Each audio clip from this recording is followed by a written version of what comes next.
Welcome to the Wise Dome podcast, a series that is so much more than just a podcast series. This is a movement towards a lifestyle you know you deserve. It's all about the ease of inspiring and sharing your knowledge and experiences online. I'm your host, Nikki Kelly, and I have always admired those who share their wisdom, those who have decided to inspire others. Just like my guests, I found my version of inspiring others by sharing my wisdom and created a lifestyle I wanted, and I'm going to share all the secrets for how you can too.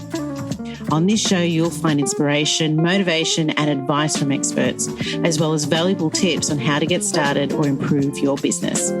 Let's dive into how you can begin and grow your wisdom business. Remember, inspiring others looks different for everyone. How will you inspire?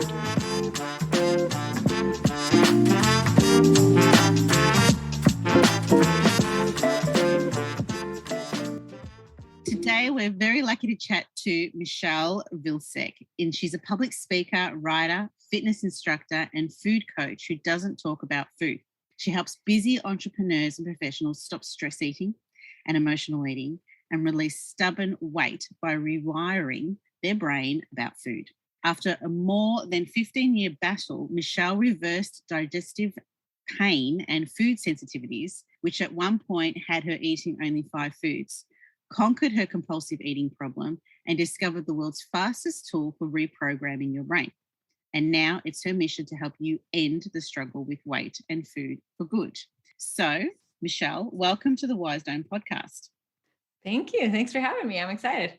Now, obviously, you are a public speaker and, you help coach people. And, it's all about that whole triggering into the brain and so forth and changing people's mindset on things. I'd love to know how you actually got started with all of this.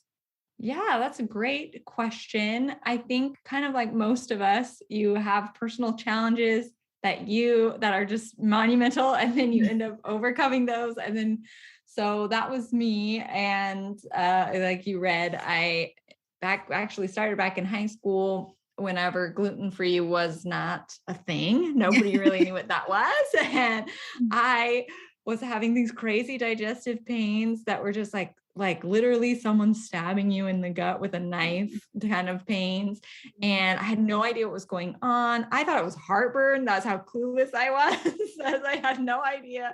And serendipitously, my mom's friend happened to be gluten-free or like have celiac disease and said something to her about it. And so I ended up taking gluten out of my diet, and that was it. And I was like, oh my goodness, this is amazing. Of course, there was like cardboard and everything, but so I went gluten-free a long time ago. And then I just kept getting more and more food sensitivities. And then I shared, at one point I was down to just 5 things because it just like kept adding and everything that I ate hurt. So I just wake up in the morning totally just like doubled over crying. Have you ever been in that experience where you're just like, I have absolutely no idea what's going on. I don't even know what the next step is. The doctors don't know. It was just like a really hopeless time and I was only in my early 20s, right? So like, I can't have health. Yeah, right. Like I should figure this out so that I can eat. Yeah. So I can eat and live like another, more than 20 years. So it was a little bit scary,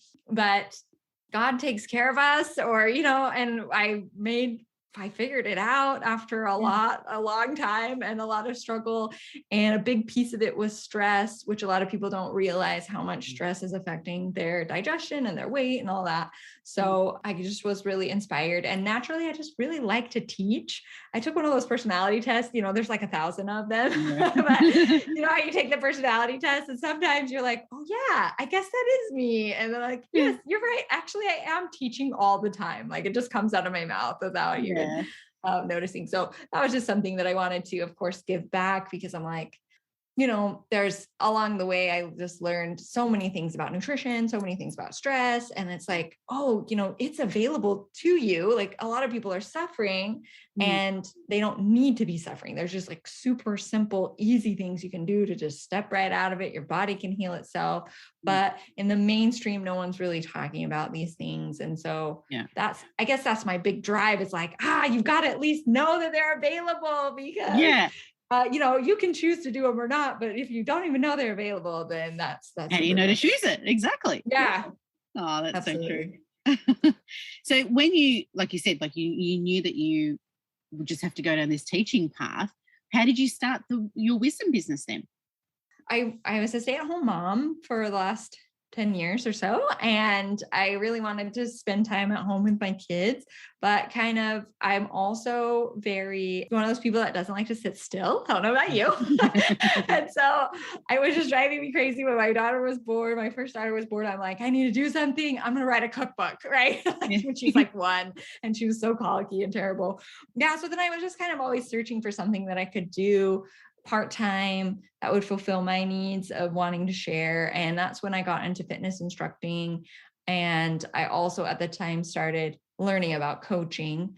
And that really, I learned about that really on my journey to figure out how do you stop stressing because I had those major digestive problems. And then I changed my diet so much.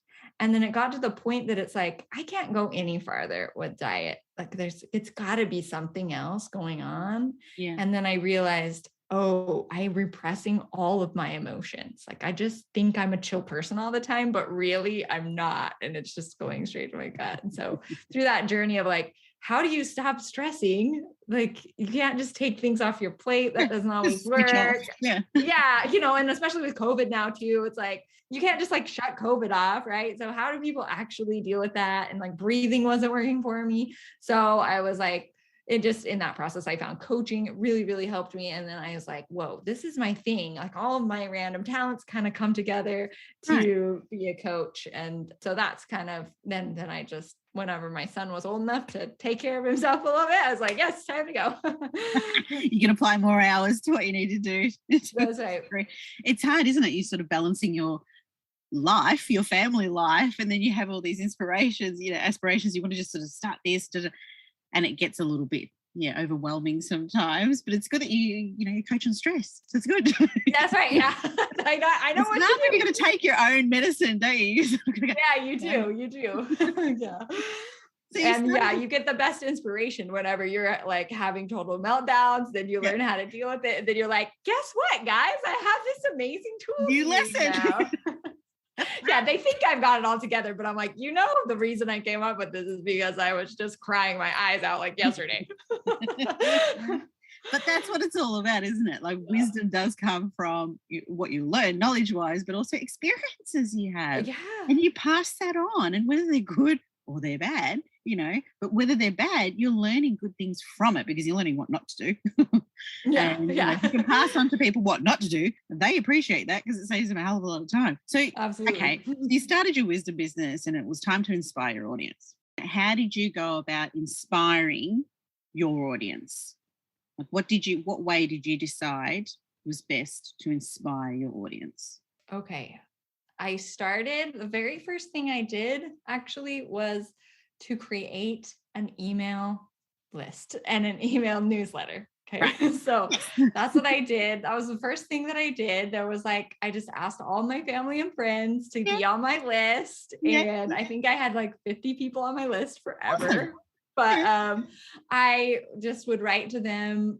It was once a week at first. And then we should talk. We're going to talk about this, but everyone was telling me, you should do this, you should do this, you should do this, you should do this,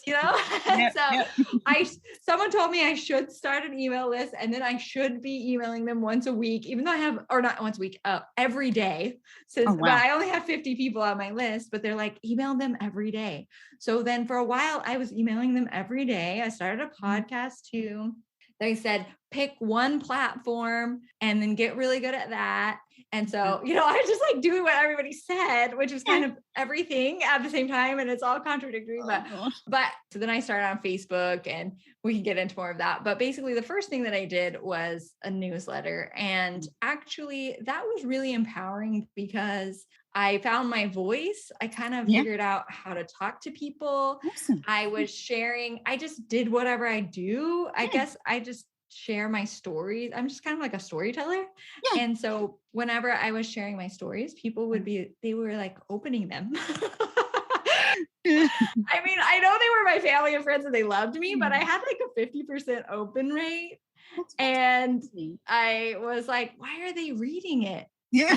Like, I seriously couldn't figure out why they kept opening my stuff. But it was a really good experience because then I learned along the way about copywriting, and I could see, like, looking back, that consistency, it was getting better and better and better. And that's the word there. It was something that they liked. Yeah.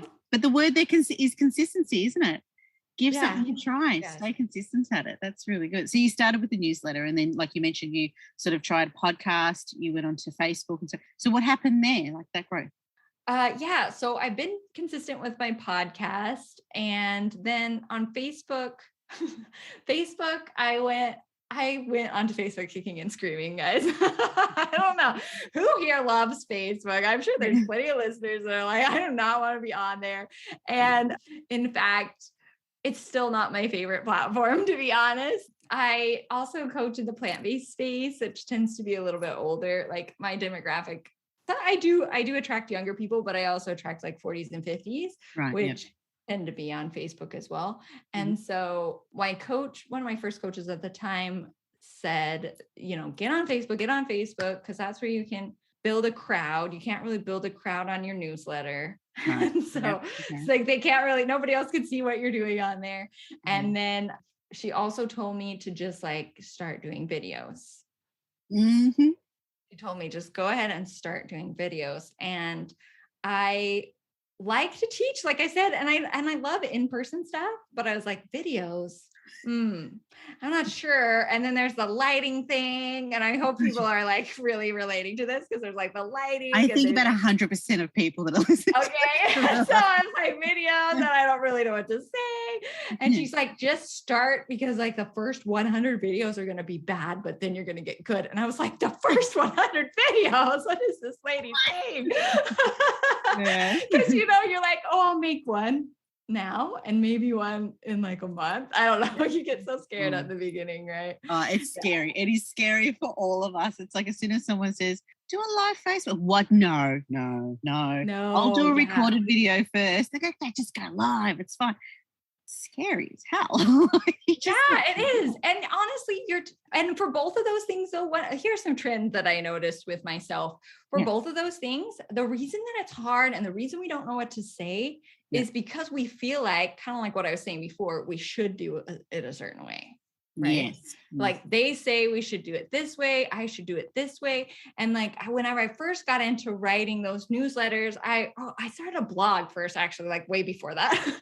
And I remember like typing on the blog, and then it has like the SEO, the suggestions at the bottom. And mine were all like, you should do this, you should do this, you should do this. But basically I was like writing a paper for school or something. I don't know. My language wasn't like, it wasn't like we're talking to each other language. It was like boring, dry stuff. Yeah. And that's kind of what happened with my videos too, that I was just kind of, you're not really yourself on there. You're just kind of like boring robot almost. Yes. Yeah.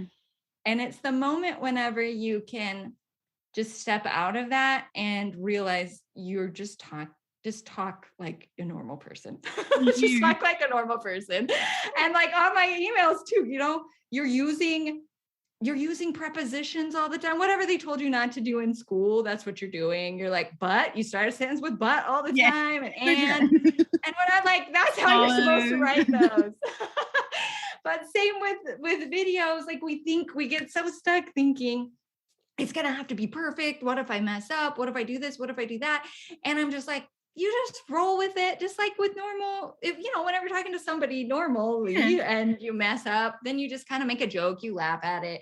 Nobody's like expecting you to have everything perfect, and they don't even know what you think perfect is in your head anyway. So they want to see a human being. Like, they don't want to see a robot. And especially with the kind of service that you're offering as a coach, well, they want to know if they're going to click with you. And if you come across too perfect, they're probably going to be thinking, I've got to be perfect if I've got to work with them. Like, there's so many different mindsets out there, obviously. But I think, that's that journey of just taking that first step initially, with creating a wisdom business, there's a lot of putting yourself out there moments. Absolutely. And I I think pretty close to 100% of the listeners out there would be saying, yeah, no, I don't feel comfortable with going.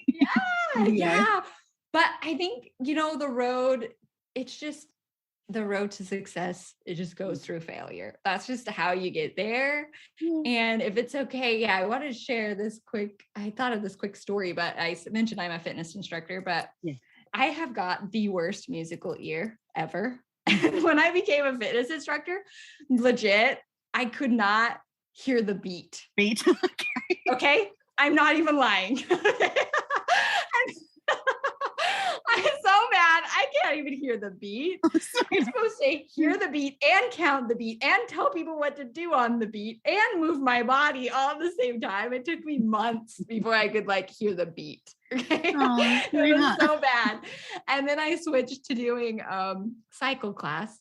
So for anyone out there, if you are someone who feels like they have no skills in this area and you feel like you have no idea what you're doing and you feel like you're terrible at the beginning, this story is for you. So I went on and I got a job as a cycle instructor, which is you have to know the beat still, but it's not as much I don't know. There's a little more flexibility with that. But I was overthinking it so much that I wasn't having any fun. I was just so stressed out. I couldn't do it. It was terrible. And they gave me the earliest class that had nobody in it because they didn't want me to mess it all up. And then I just remember sitting on the bike and because I'm a happy person and I'm just trying to have fun, but I'm really bad at it. And so I'm just we're having fun, right, guys? Maybe if I say fun enough and smile big enough, then people... But one of my good friends was you're just overthinking it again. I was saying, just let it'll click. Just keep going. It'll click. And then when it did. And now I teach, I used to write every single thing down that I was going to even say and do and down to the second. And it took me an hour to get ready for class. And now I just I have one tomorrow morning, actually. I just roll out of bed. I just pick some random playlist and I just tell people what to do and I just make it up on the spot. But that's part of the journey with our anything that we're doing. Yeah. You just got to practice makes perfect. But it's true. You can't overthink it. And I like that. Yeah, just don't overthink it. And I was about to ask you, if there are any major lessons that you learned, within your wisdom business, coaching and so forth. Is there any sort of lesson that you learned from your audience that they might have sort of given you some feedback or anything that maybe had altered the way or has altered the way you're teaching? I think not necessarily specific. Well, okay. Now that you asked me, I have a couple ideas, I guess. Okay. One of them was going back to the newsletter thing where I was why are they listening to me? Why are they listening to me? Right? One thing that I really learned from that was people just like to hear your stories. I mean, they just like to hear your stories. All I would do was just pick some random thing that happened to me that week. Yeah. And then I'd pull a lesson out of it. And then I'd tell them, and it would be an inspiring lesson. I can't even think of, I can think of one. Here in America, or maybe it's from Europe as well, but they have Aldi where it's a shopping place, right? It's a shopping place. And you have to put your coin in to get the cart and then you put the cart back. Okay. So in America though, we are such disrespectful slobs sometimes. And I'm gonna say it so nicely of our culture, but okay, so if you go to Walmart or some other regular store, the carts are everywhere. No one's taking there are 1,000 little places to dock your cart and no one will even walk 2 spaces over to put their cart in that little thing. It's not as bad here, but the last place I lived, it was really bad. And I'm you won't even take your cart back. But whenever you have the coin that you want to get back, you're going to drive it all the way back to the front door to get your one coin. Yes, it's so right. I think I just related it to investing in yourself or something like that, and how you're going to put so much more into it whenever you invest in yourself because you want to get that coin back. That is such a good story though. Yeah, but just little things like that. Yeah, that's what they really enjoy. I love that. That's actually really good analogy. I like that one. When you're actually sharing your wisdom with people as a coach, have you grown personally in the way that you actually share your wisdom? Yeah, I think two things come to mind when you ask me that question. Number one, I was thinking today is repetition. Yeah. I think before I was thinking I need to come up with so many new cool ideas all the time. And not that you don't need to be growing, of course, and getting new tools, and that's really good. But like, I used to apologize for saying the same thing over and over, but really people just need to hear the same three things over and over and over. Yeah. And now I'm in a coaching program for public speaking. And I was thinking about them, and they're like, my coaches tell us, just listen to your coaches and just be like absorbing everything. Just listen to us all the time. And they share like the same, 4 or 5 principles over and over and over and over in different ways. You still haven't gotten it yet, and you just need to hear it again and again and again. So I think that's one thing for sure that I learned was just repetition is they don't need it to be complicated. Like that's why they came to you, is to get it simple and to hear it over and over again until they get it. Yeah. Yeah. And then the second thing, I think, especially with coaching, I learned the questions that I ask are actually way more important than the knowledge that I have. Right. Yeah. Because with people, we kind of, the strategy piece of things is pretty easy. Like I can give you a list. That's like not complicated. Right. Yeah. But the complicated thing is, why aren't you doing it? Right. Yeah. And not in a bad way, but there's something blocking you from wanting to, in my case, like wanting to eat the right foods, or, there's a reason that you keep eating dessert every night, and there's a reason that you don't want to set that aside. So rather than me just like telling you what to do, it's better for me to like ask you some questions that are going to help you figure out why, like what's the real barrier there, and, make a plan that way. It's less about doing, and it's more about like discovering and inviting someone to change. I think we fall into the trap of like, let me just share my knowledge with you. Yeah. But as we've been discussing too, like the journey is how you learn. You have to discover it yourself, and that's how you learn it and actually end up doing it, right? Yeah, exactly. And it's funny, isn't it? Because sometimes many of us will go into like that whole wisdom business, and I've always called it you're sharing, you're teaching, and you're guiding.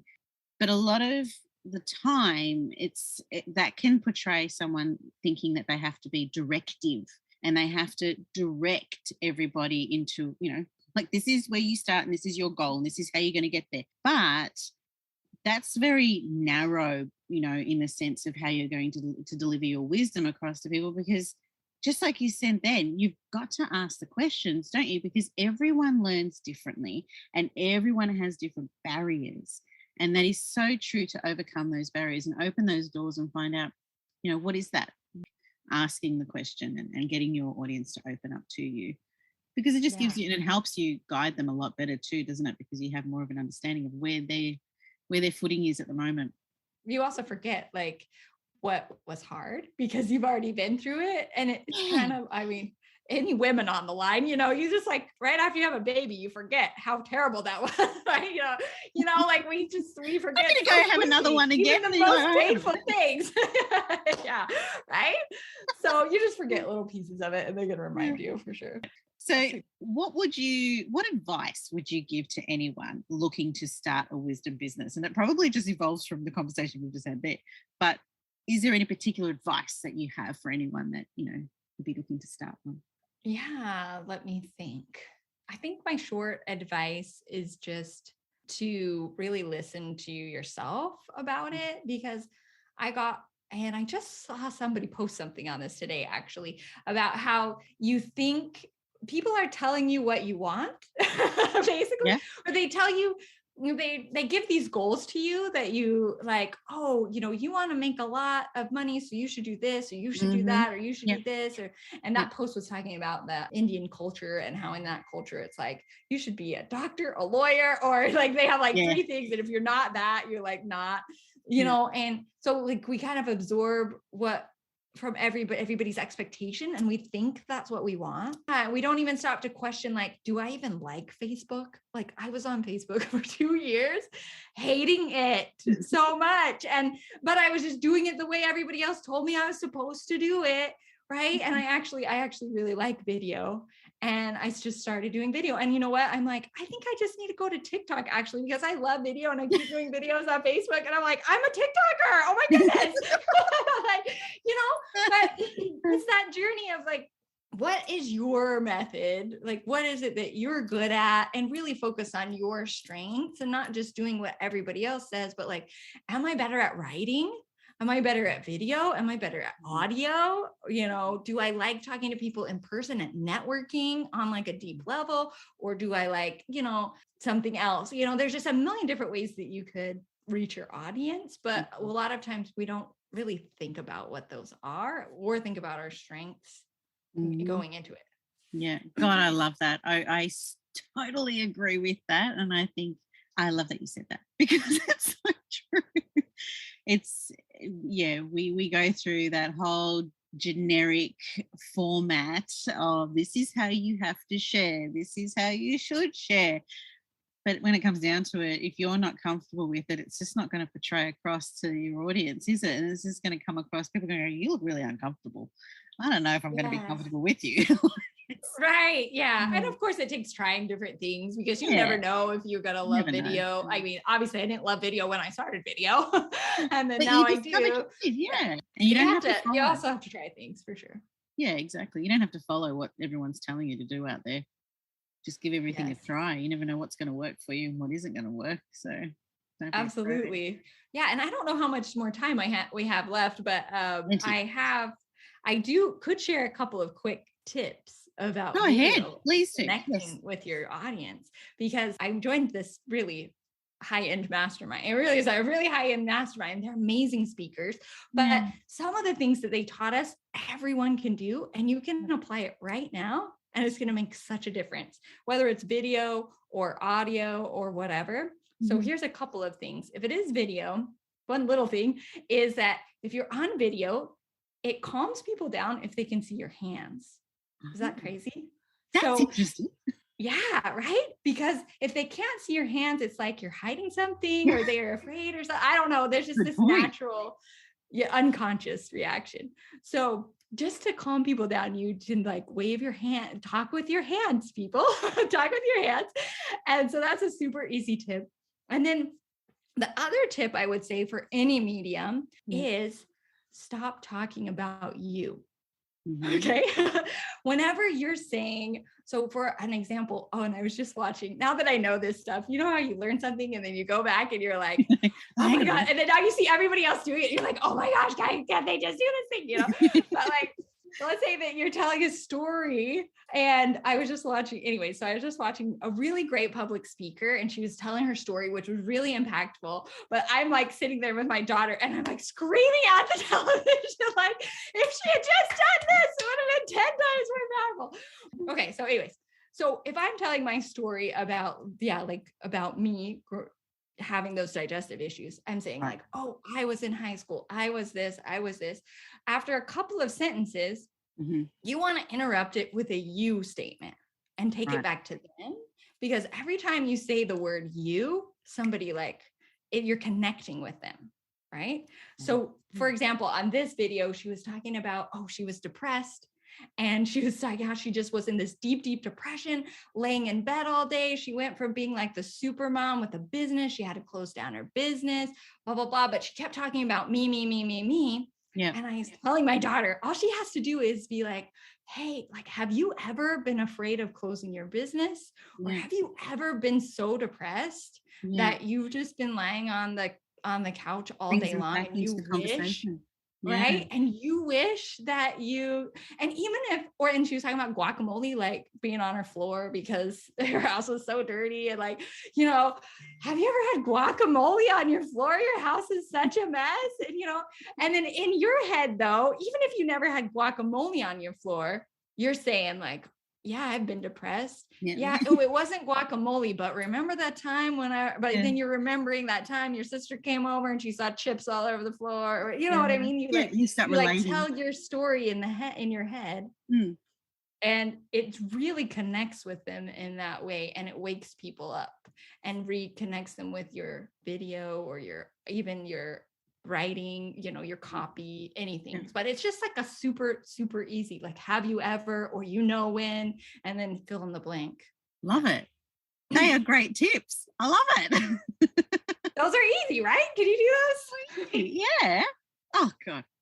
You're best known, obviously, for your bubbliness. Like, you have just this energy behind you. And, I do want to ask you, why do you think people resonate with your approach to the way you coach? But that's probably within the answer there itself. But is there anything that stands next to that? Yeah, thank you for that. Actually, that's like the thing that everyone says to me, like, you have so much energy. I'm like, it's just 2 a.m. But I think also I am very vulnerable with my audience and I think one of my other friend, Michelle, we were just talking about her with the 1 L. So I just have 1 L. She was just saying, like, I'm down to earth, where I'll just say, I'll just tell people, hey, I'm having a bad, like, I had this bad day, and I'll share experiences like the guacamole on the floor. Or I think too, whenever I go live, like I said, I'm not perfect about it. And I'm just like, my son will like jump in and he's being obnoxious. And I'm just like, hey, we just like keep moving on. And I think people, I just do me, and I just try to be as real as possible. I think people resonate with that a lot.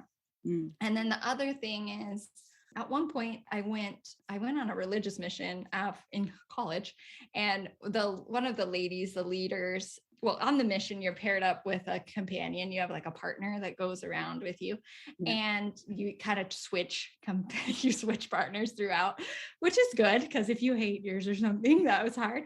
So a lot of people have trouble with their person, and I really never did. There was only one that I really struggled with, because I just have a natural, I feel like I'm like, I'm so amazing, guys, by the way. But I just have this natural way of seeing the best in people. And I just believe in them so much that I'm just like, oh, we're so much alike. Look at this. Like, all of me and my partners were like the same people. Oh my goodness. And then the leader would say, so at the end though, the leader's like, oh, you just have this talent of leaving people better than they came to you. Yeah. And that really stuck with me. Like, oh, I just don't even realize. And you as the listener, and Nikki, you as well. I mean, you only understand yourself. You don't see the impact that you have on people, because you only know you and how you interact. You only have your side of the story. Yeah. And who you interact with.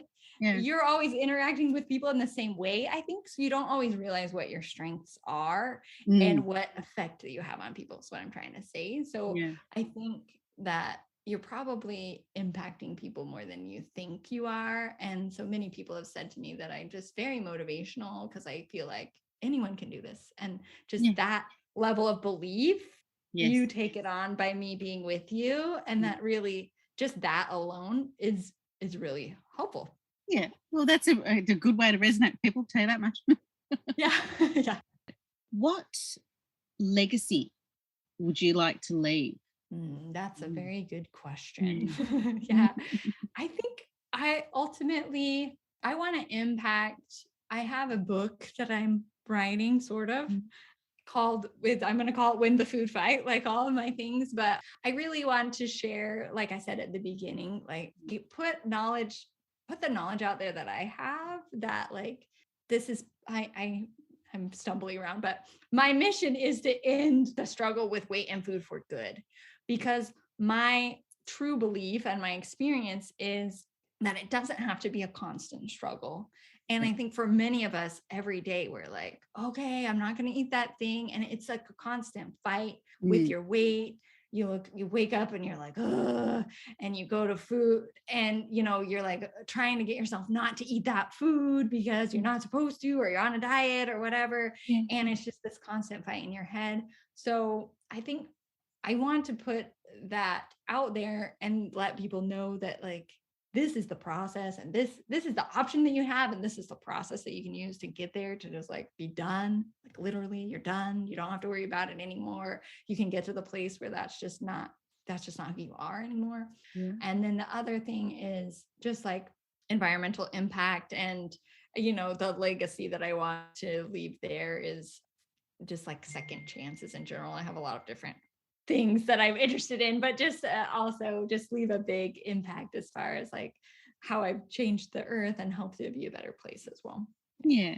No, that's beautiful legacy. Nice legacy to leave. Yeah. You've been absolutely fabulous to talk to today, Michele. Honestly, your energy is amazing. I love it. And you've offered a lot of fantastic tips today. A couple that I've learned today as well, for sure. Have you got any offer that you'd like to share with our audience today? Oh, sure. Yeah. So for anybody who is in that food fight, who's struggling and was like, yes, that sounds amazing, I would love to not worry about that anymore, then typically I offer a free 1-hour class. Right now I am doing it's 3 simple steps to eliminate stress eating without eliminating the stress, because that's impossible sometimes, right? And so, yes, I have it at winthefoodfight.com/free training is where it's at. Okay. But you can just check me out on Facebook. I am on Facebook. I have a group there, and be like, Michele, where is your free training? And I can just hook you up with that. How about that? All right. Well, all the details, like I said, will be in our podcast summary below, and be sure to click on the link, and don't forget to subscribe to the Wise Dome podcast. All right, guys. Well, thanks again, Michele, for your time, and we'll see you all next time. All right. You too. Thanks. Thanks for listening to the Wise Dome podcast. If you enjoyed and have been inspired by this episode and you'd like to support the podcast, do subscribe and please share it with others. Post about us on social media or leave a rating and review. To catch all the latest from me, Nikki Kelly, you can follow me on Instagram at Wise Dome Podcast, WISEDOME Podcast. I'm Nikki Kelly. Thanks again, and we'll catch up next time.